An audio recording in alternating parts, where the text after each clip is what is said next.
How's everyone doing? Yeah, thank you so much for coming out today. The weather is just ridiculous. I don't know about you guys, but I thought spring was just around the corner, and then this comes. And you're the brave ones, because I actually had 2 or 3 people that canceled their colonoscopies this morning because of the weather. So it's nice that you guys came. So thank you for coming. Thank you for Optum for having me today. And I just want to tell you a little bit about myself and my group, and then we're going to talk a little bit more about gastroenterology and the types of things that we see in our office. Like was said, I moved out here about 24 years ago with my wife and 3 children. I was raised in Detroit and did all my training in the Midwest at University of Michigan, Northwestern University, and Indiana University. And I've been out here for about 24 years, and I'm with Granite Peaks Gastroenterology, which is conveniently just the building just right next door here. Some of you may have been in there already. And I want to introduce you to my partners. I guess it's me here. So it's a group of 6 physicians and 3 physician assistants. And I'm going to call this a diverse group, and you're going to laugh because it certainly does not look diverse from an ethnic or a race point of view, but from an education and experience point of view, it's a very diverse group. Dr. Barnett is from Texas and practiced for about 15 years in Louisiana before he moved here. I'm from the Midwest. Dr. Desatel was born in Florida and trained in Pittsburgh. Dr. Heiner was from California and trained here in Utah. Dr. Schmidt is from Vermont and trained in Philadelphia, and Dr. Stewart is from here and trained in Arizona. And then our physician assistants, May is from Louisiana.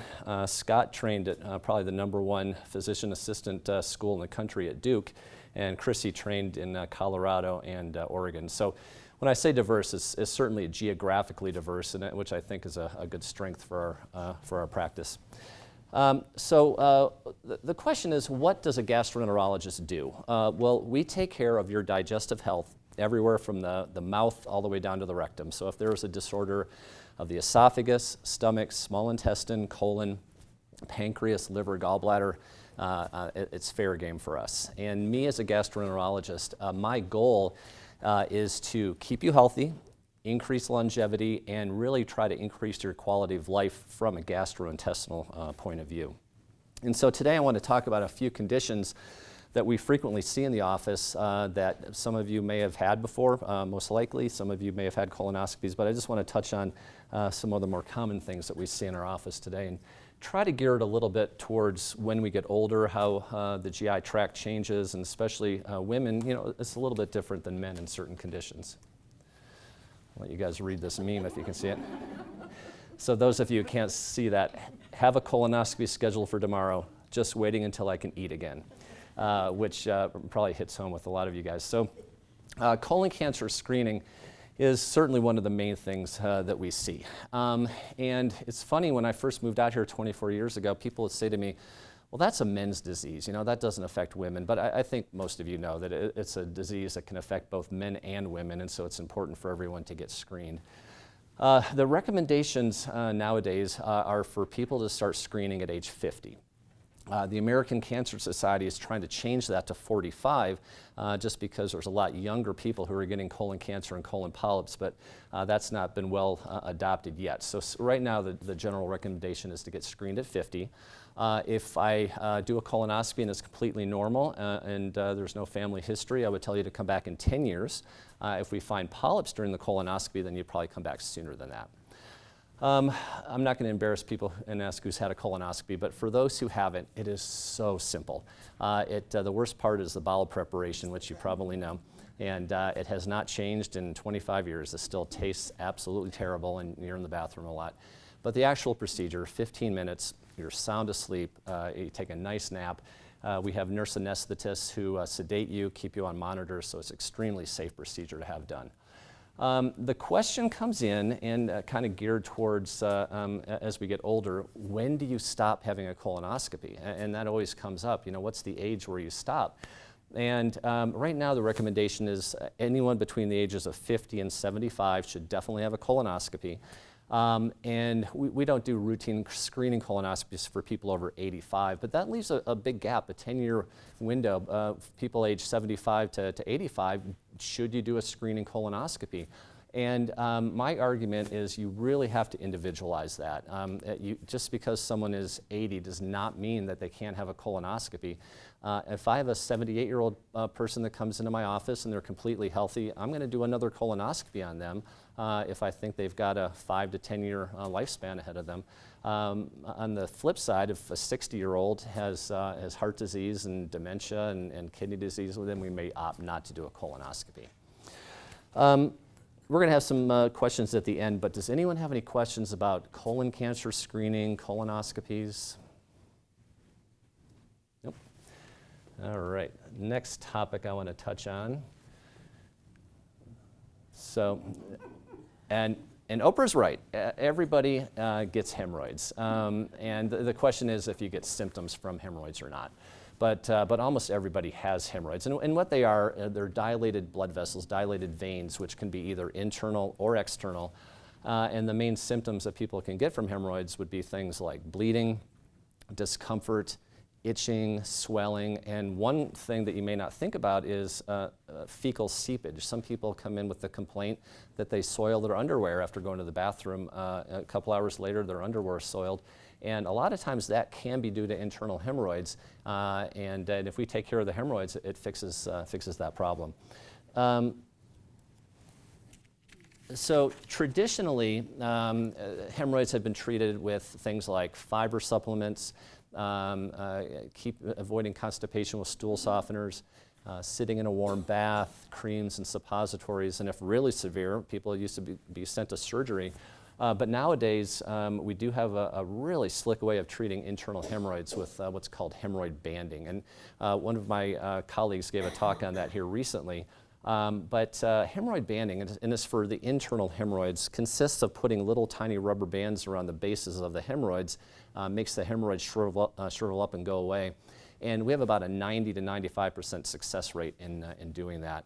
It's easily done in the office. You don't have to take a bowel prep. You don't have to be sedated.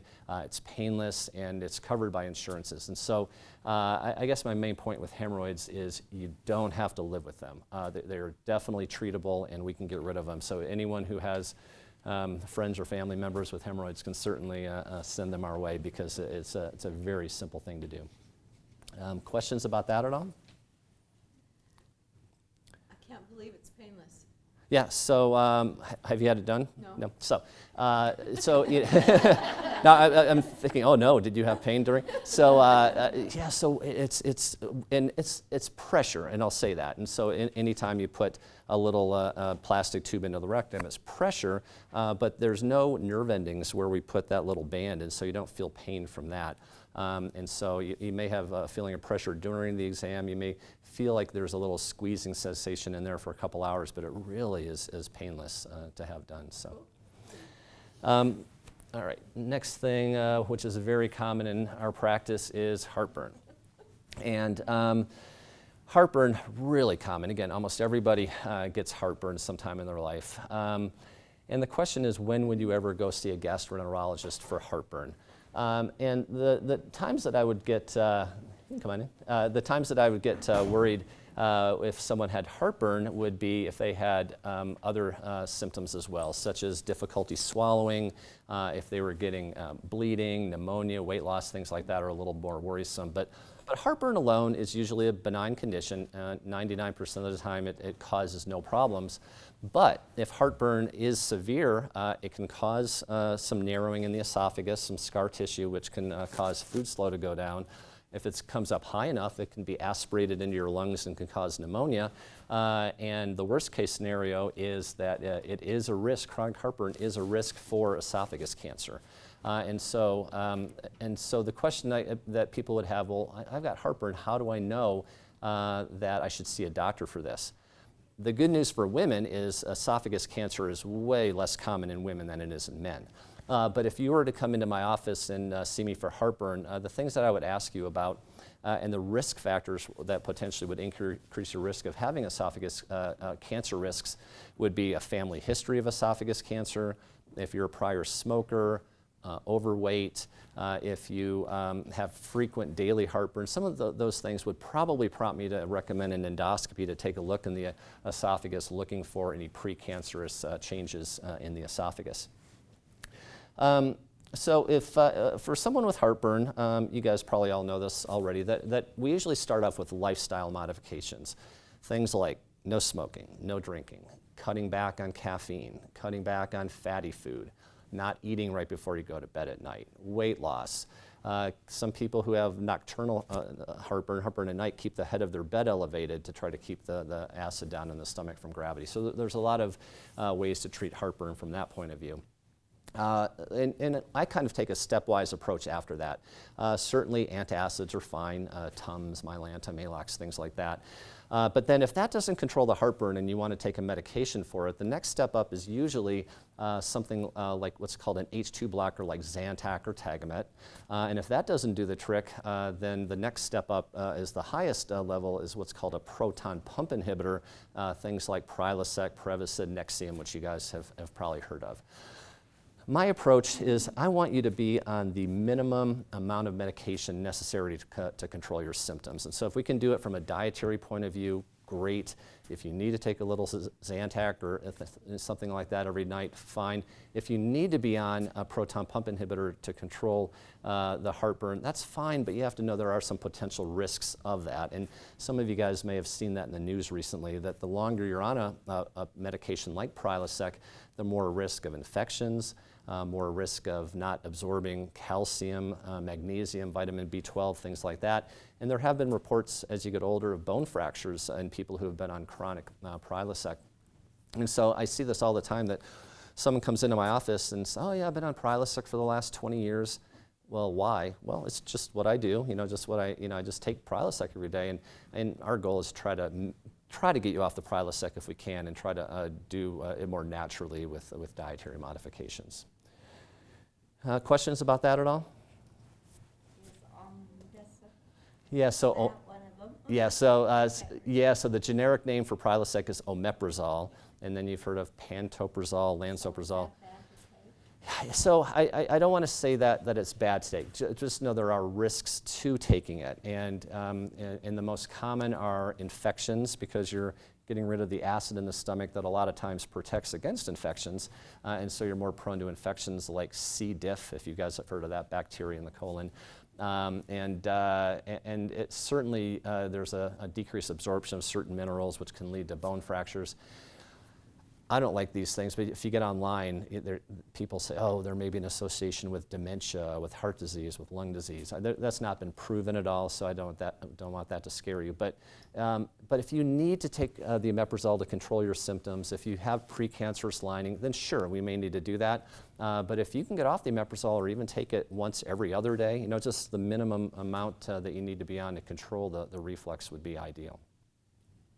Is there any kidney problems too? Yeah, so theoretically it could potentially cause kidney issues, but that's not usually a reason we tell people to stop it. That's one, and again, a lot of these are associations. Someone's on Prilosec, someone has kidney disease, and is it really a cause and effect or just an association? Sometimes it's kind of hard to know.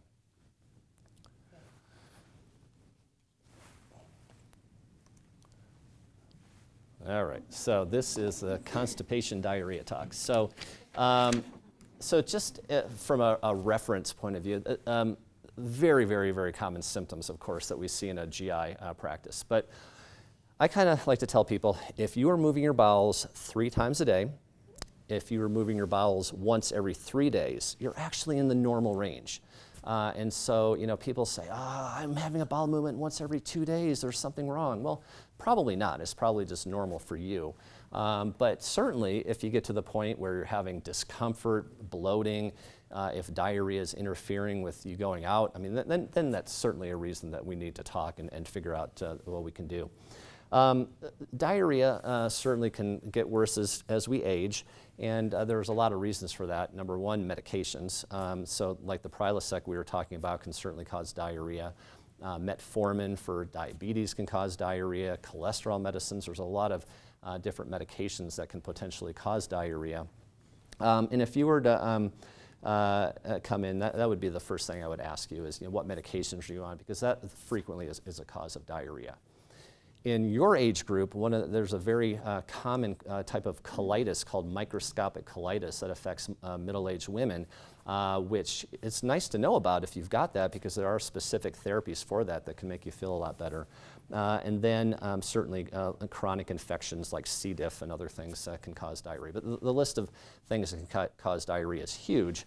And that's why if you were to come to see me in the office for diarrhea, the first thing I would do is sit down and have a talk with you and get a history and find out what medications you're on, any family history of colitis, any other symptoms like pain or bleeding, recent travel, just different things that would help me in my mind try to figure out the diarrhea. And then after that, if it's still kind of unclear, then you and I would sit down and have a conversation about it. And my philosophy is I want you to be involved with your care. And so I would like to give you options. And so one option would be to say, you know what, the diarrhea doesn't sound too bad.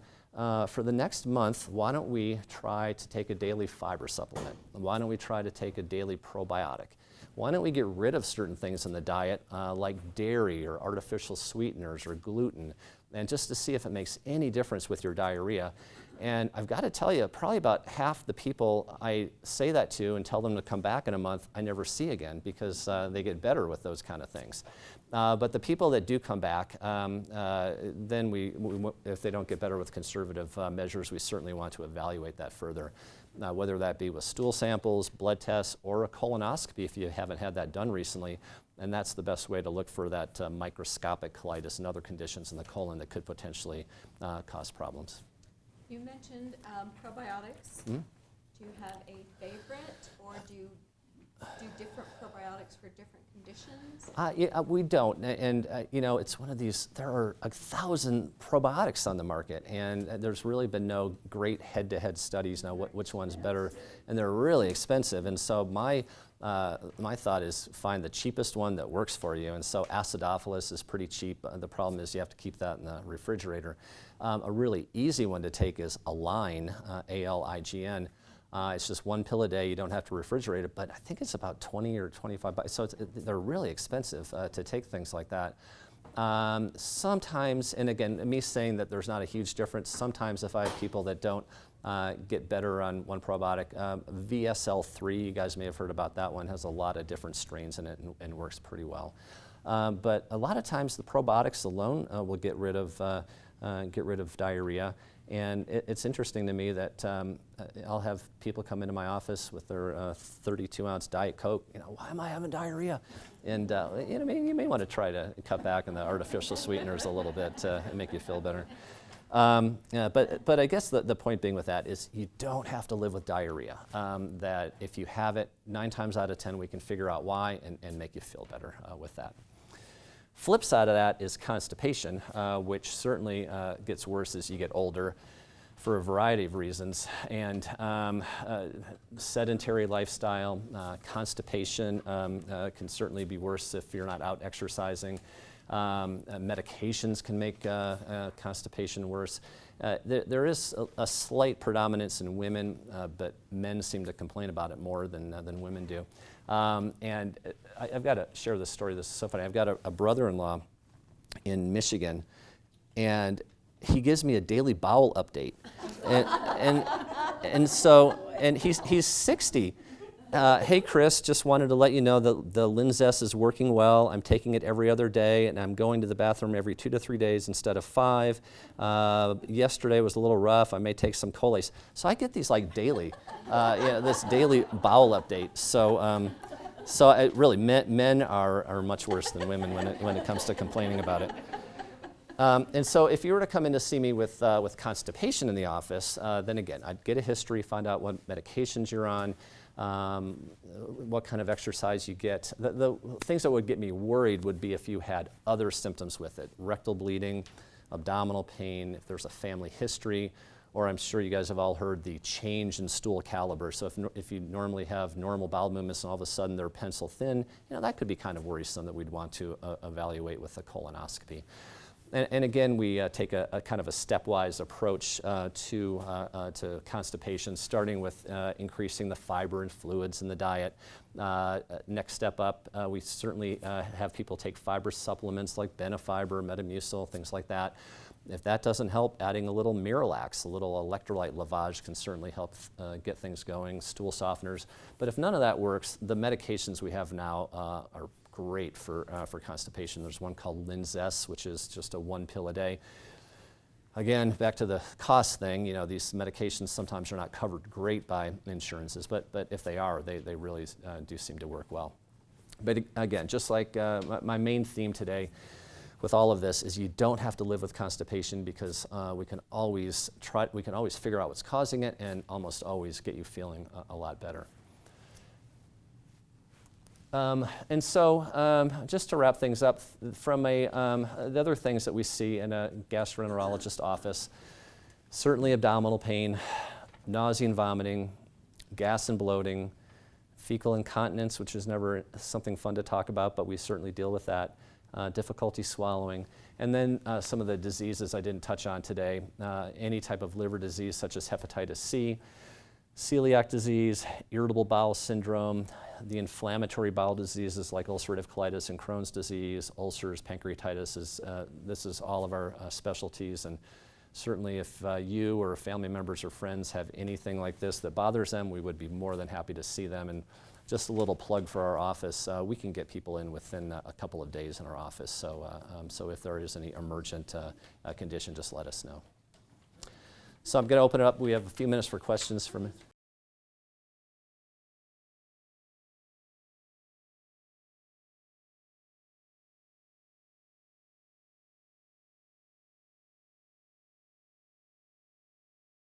So it's a type of inflammatory bowel disease, and it's in the same realm as the ulcerative colitis.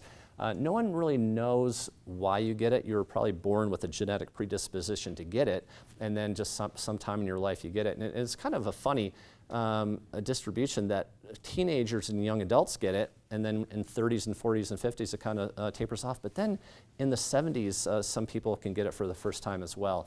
And so the main symptoms with that would be diarrhea, abdominal pain, rectal bleeding, things like that. So if anything like that occurs, and we certainly would want to evaluate that.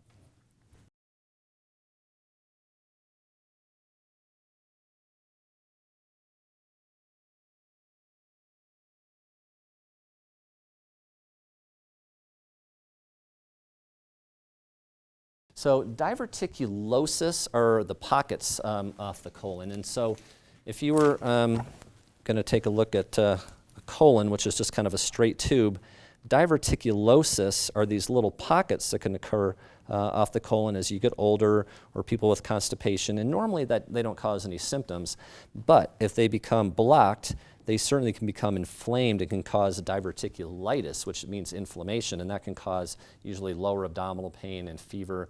And that's usually really well taken care of with 10 days of antibiotics, and unless it's really severe.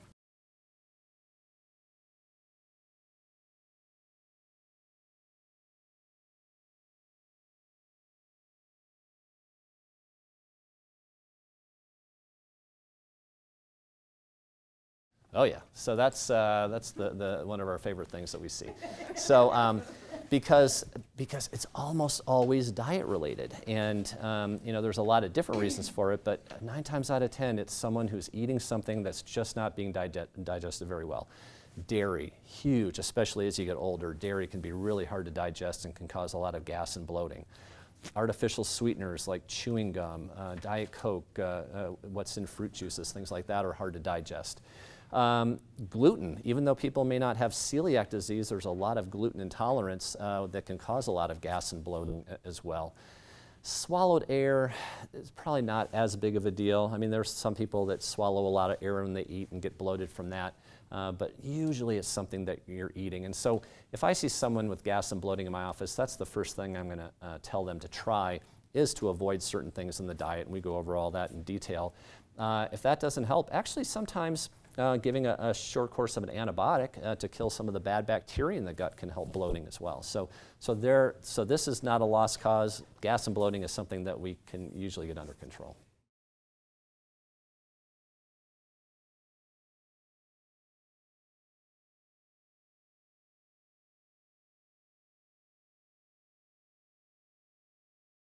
Yeah, so, and again, there's no evidence for that, and I don't actually prescribe those. However, if people go to Whole Foods or a store and get digestive enzymes, I have had people that feel better on those. So it's not something that I normally recommend or normally give, but I have no problem people seeking alternative medical stuff like that to see if it makes them feel better. That's perfectly fine. It's perfectly fine. If you get diarrhea from the medications, and what you described, do the probiotics help on that? There are some things that can make you feel probably a little better, like probiotics or, Imodium or things like that. But if I think that, if someone tells me, you know what, I never had diarrhea before, but my doctor put me on metformin for my blood sugar and now I have diarrhea, instead of trying to take care of their diarrhea with antidiarrheals and probiotics, I'm just going to tell them to switch their metformin to a different medication. So that's really the best way to go.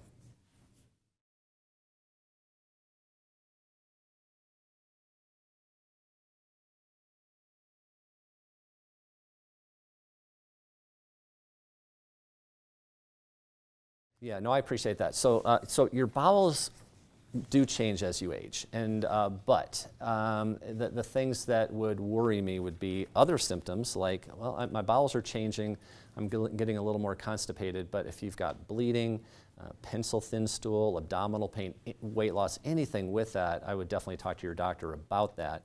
But if you told me, I used to go to the bathroom once every day, but now I'm going once every other day, that probably is not enough to really worry me. So, Or more.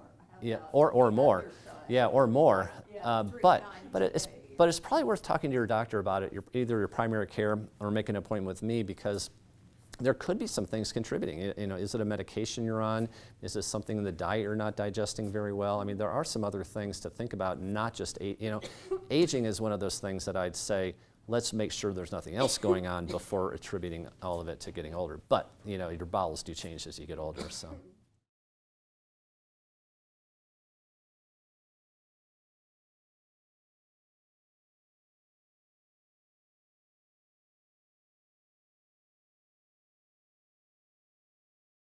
So irritable bowel can be diarrhea predominant, constipation predominant, or it can go back and forth. And there are some specific criteria for irritable bowel where the most common thing is you get abdominal pain, you go to the bathroom and that relieves the pain, but certainly irregular bowels, pain that goes away with bowel movements, things like that are certainly consistent with irritable bowel.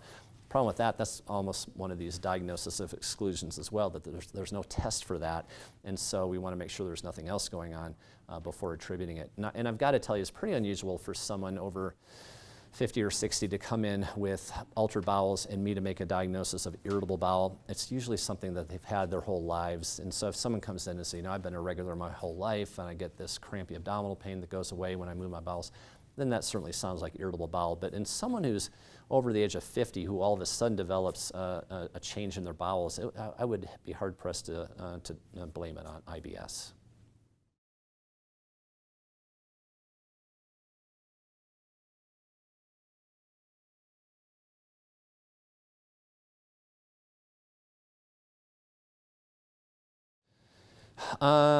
Not proven. When I say that, certainly people complain that if they have fasted or not eaten in a while, then certainly they can get more heartburn, and they take some milk and it relieves it. But dehydration itself, probably not. But just not having stuff in the stomach can certainly cause more heartburn.